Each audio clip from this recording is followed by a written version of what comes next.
ദൈവ തിരുനാമത്തിൻ്റെ മഹത്വമുണ്ടാകട്ടെ. ഇന്നത്തെ ദൈവവചന ചിന്തയ്ക്കായി റോമർക്ക് എഴുതിയ ലേഖനം 8-ാം അധ്യായം 18-ാമത്തെ വാക്യം, നമ്മിൽ വെളിപ്പെടുവാനുള്ള തേജസ് വിചാരിച്ചാൽ അല്ലേ, ഈ കാലത്തിലെ കഷ്ടങ്ങൾ സാരമില്ല.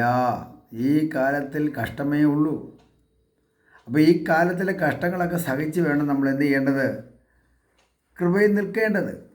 നിത്യത ചെല്ലുവാനാണല്ലോ നമ്മളെ ദൈവത്തിൻ്റെ പരിശുദ്ധാത്മാവ് ഒരുക്കിക്കൊണ്ടിരിക്കുന്നത്. അതുകൊണ്ട് കഷ്ടങ്ങൾ പലതുണ്ട്. പല നിലകളിലാണ് ഓരോരുത്തർക്കും ഓരോ കഷ്ടങ്ങൾ അല്ലേ. ചിലരൊക്കെ പറയാറില്ലേ, കഷ്ടം തന്നെ കഷ്ടം, എന്തെങ്കിലും സംഭവിക്കുമ്പോൾ പറയത്ത് കഷ്ടമായിപ്പോയി എന്നൊക്കെ പറയാറില്ലേ.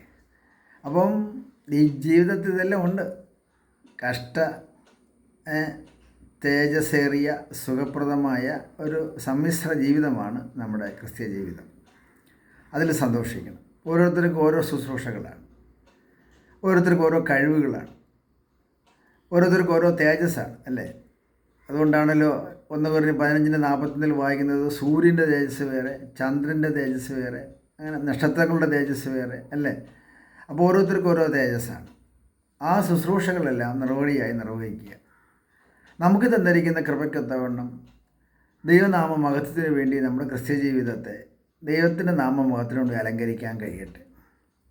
എത്രത്തോളം നാം ദൈവസന്നിധിയിൽ വിശുദ്ധരായി വിശ്വസ്തരായി നിൽക്കുന്നുവോ അത്രത്തോളം ദൈവം നമ്മളെ അനുഗ്രഹിക്കും. അപ്പോൾ കഷ്ടം കൂടുന്തോറും നമുക്ക് എന്ത് ചെയ്യുന്നുണ്ട്? ഒരു പുനരുത്ഥാന അനുഭവങ്ങൾ ഉണ്ട് എന്നുള്ളത് ദൈവത്തിൻ്റെ പരിശുദ്ധാത്മാവ് നമ്മളെ അറിയിക്കുകയാണ്. ഈ തട്ടാനെ നോക്കിക്കഴിഞ്ഞാൽ അവൻ ഉരുപ്പടി ഉലയിലിട്ട് ഉരുക്കിയെടുക്കുന്നില്ലേ.